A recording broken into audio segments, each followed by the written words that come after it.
Okay, I've got my phone in hand for this one, so I pronounce the actress's name correctly. Here we go. I believe it is Morena Baccarin. Hold up. Let's try that again. Morena Baccarin. Nice. I just recently finished, not even watching, but binging her show, Sheriff Country. I want to say her name properly. That's why I'm taking my time. Morena Baccarin. I think it's Morena Baccarin or Morena Baccarin. Come on, son. Who you think you are, son? Antonio Banderas or something, son? Either way, someone will correct me, either with a voice note or a link of how she says her name. Maybe I should have done that first before I recorded this video. Find the video where she's saying her name so I can hear how she says it. Dude, the show was awesome.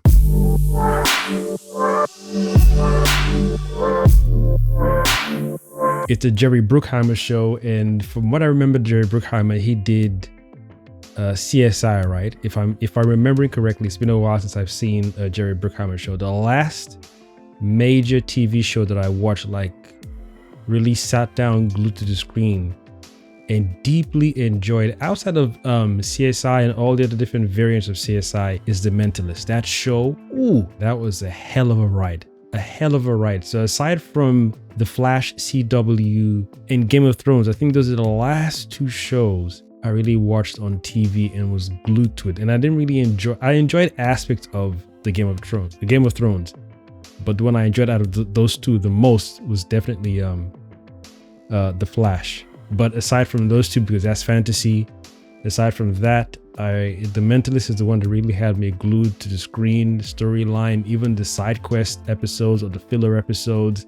Awesome show. I'm actually looking to rewatch that show again. And since then, I haven't really paid attention to crime drama shows ever since. Not the same way that I did to The Mentalist. But this show, Sheriff Country, beautiful. Yes. I want to say something, but I'm wondering if it's going to be a spoiler for the show. I'm not talking about the episode at length, but just aspects of the episodes. I think they're like two-parter episodes. They're two-parter episodes. Does that make sense? Am I saying that correctly? There's one with the serial killer, and that's where I'm going to leave it. The two-part episode of that one was Chef's Kiss. And then the other one was I don't know how to describe this one. There's a character with an assault on the sheriff's office. That's where I'll leave it. Those two-part episodes as well, excellent. He ain't lying. The small town community feel, the different characters, the little backstories they would give you to different characters, the deputies as well of the sheriff. Dude, I really enjoyed the show, and I was surprised because I was like, it's been a while since I sat down to watch a good TV show, especially a crime drama. The level of action is healthy, not too much, not too little, just right. And I can't remember Morena's character's name. Is it Mickey? I think it's Mickey and her father. Their relationship is beautiful. The actor who plays her dad, every time he's on screen, I'm like, dude, there's something he does with his face and his eyes. Be an idiot. For all we know, this is a setup. Are you getting soft on us, Wesley boy? It's called taking a risk. Cut out the tough guy talk. I really enjoyed all the different ways each character got to shine. We gotta get the kid to a hospital. Look, if you want to be a nurse, go ahead. But I'm not about to walk away from $3 million. Okay, all right. Look, here's the deal. There was some hard-hitting stuff as well. Some really cool back and forth between different characters. They didn't do too much bickering. Like, I dislike when This is gonna be good. like when a character is going through, he's coming out of a dark phase, for example, a divorce or a breakup, or they lost someone in their family, or lost a friend or something. They're coming out from a dark phase. I always want when the character reaches that peak or that stage where like he or she is healed, or they finally come out of this phase. I always want that character to have a momentum or a baseline of, okay, I'm here now to get better. But I don't like it when, I'm trying to give a good example. Okay, let's say someone goes through a breakup, right? It's been a while. They've been single for a while. The character finds a new person, and then that person knows about the character's breakup. It makes sense that these two people be on board, right? They would know what irks each other.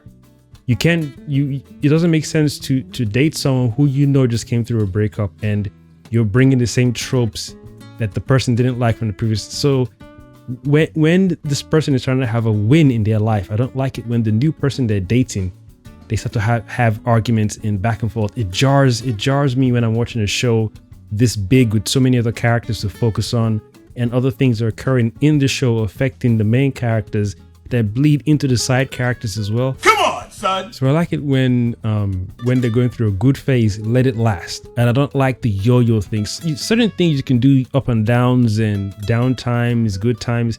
It's cool, but when it comes to relationship things, I hold relationships so sacred, in the sense where it's like, if you want to keep the character single, I'm gravy. If you want to say they're dating and they don't like what they went through the previous relationships, this is the point in the relationship where they have to start making wiser, better, healthier decisions. And whoever comes into that field or sphere and hears this character repeating, words like better, healthier, wiser, and they're not too fussed at being single, but saying, if I do end up in a relationship again, it's got to be like this. Whatever person comes into that world, hearing this character say those things around other people, I just prefer that it's we need to see. I want to see a healthy relationship last long. Get this man a shield. And I don't want to use the word perfect, but I'm saying healthy, where both characters grow, learn about each other, and with their past mistakes and past lesson they've learned, what does it look like when they both have a win this time? What does it look like having a healthy, happy relationship? You're dating someone who's a sheriff, and the situations where she might have to investigate a murder, or she was in a gunfight. You can have like little mini discussions where I was worried, but I trust you. I don't like it when the thing is too long, or you didn't call me, you didn't tell me you're going to stay out late today. It's like, why would you expect that from the sheriff when you know who you're dating? I wouldn't date a sheriff and then be asking her, oh, you didn't text me, or you went through a gunfight today and I thought you were dead. You didn't. It's boring, basically. So I hope I've explained myself as I don't think I have. You keep talking, man. But there were certain times where I thought they were going to do the typical, whine in, complain, and I thought you would change, blah, blah, blah, but they didn't.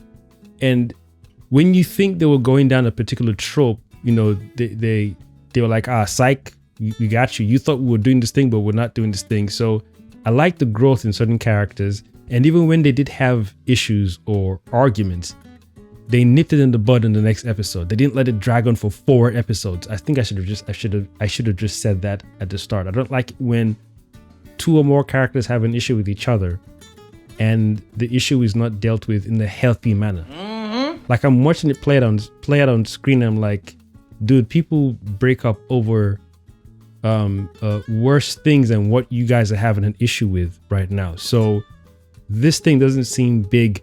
Yeah, for the viewers, some of us it's not big. For some of us it's big. It's huge. But in the world that you're in, you just had a gunfight 2 days ago. And yesterday you saw 2 dead bodies. You're investigating people coming in trying to steal people's land or force people into selling their land. So when you're dealing with really big things, the small things not that they don't tend to matter, but don't drag the little things. If you had an issue with someone yesterday, someone got suspended, she's not happy with it or he's not happy with it, cool.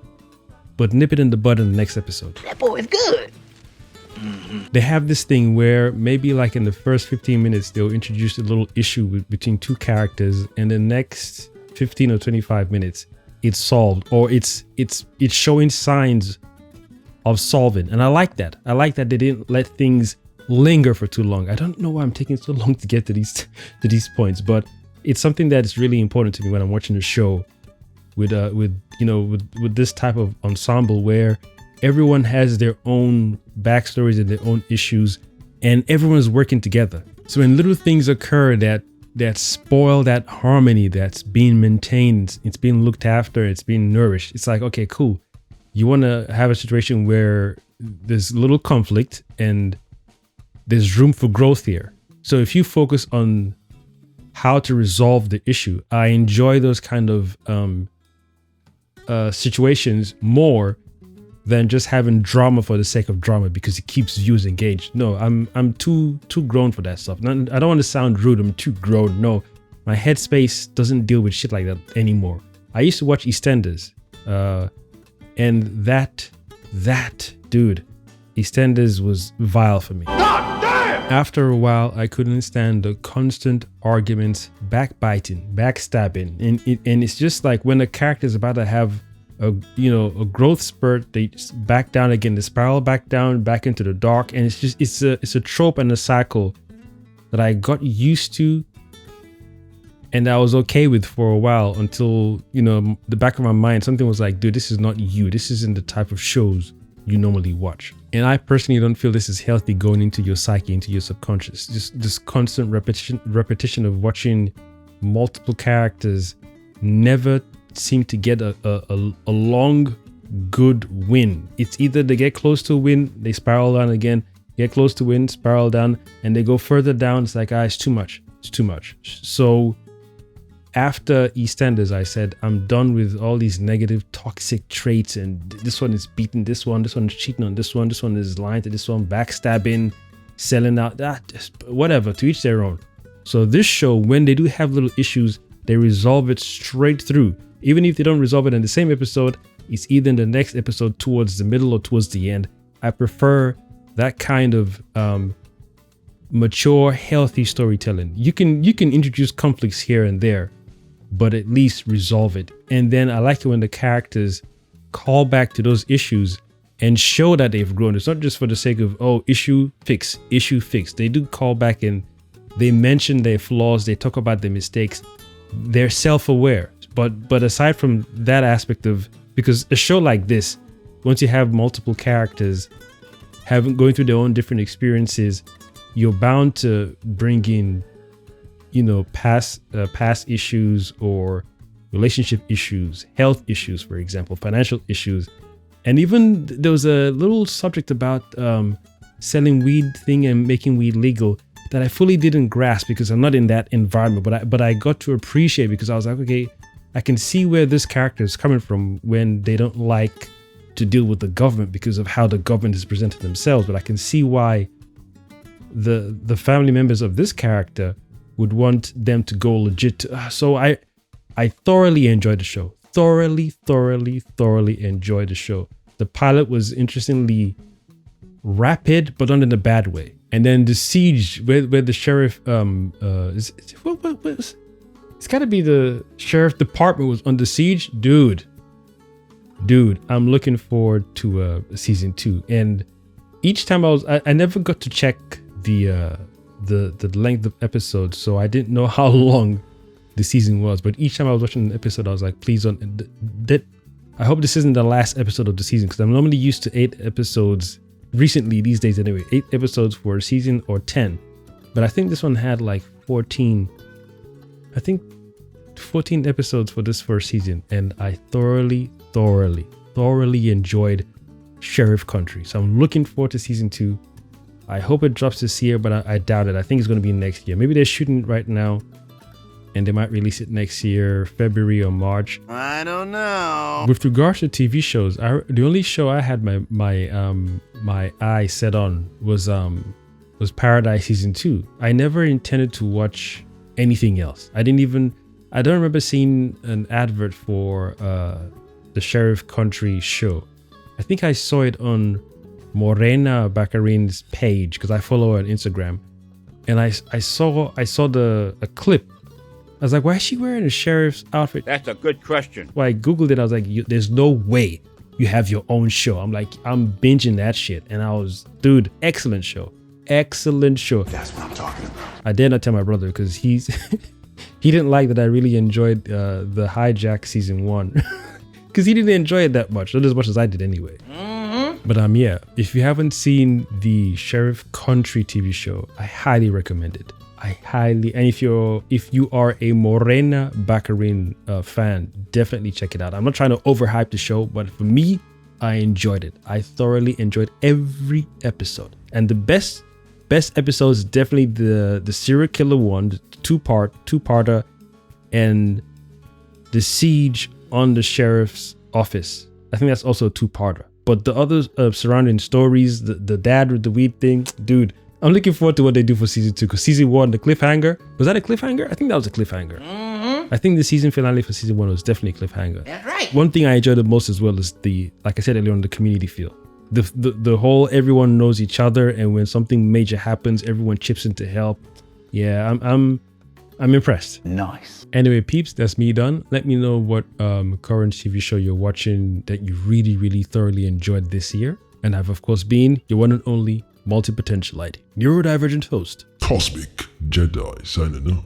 Thank you for watching.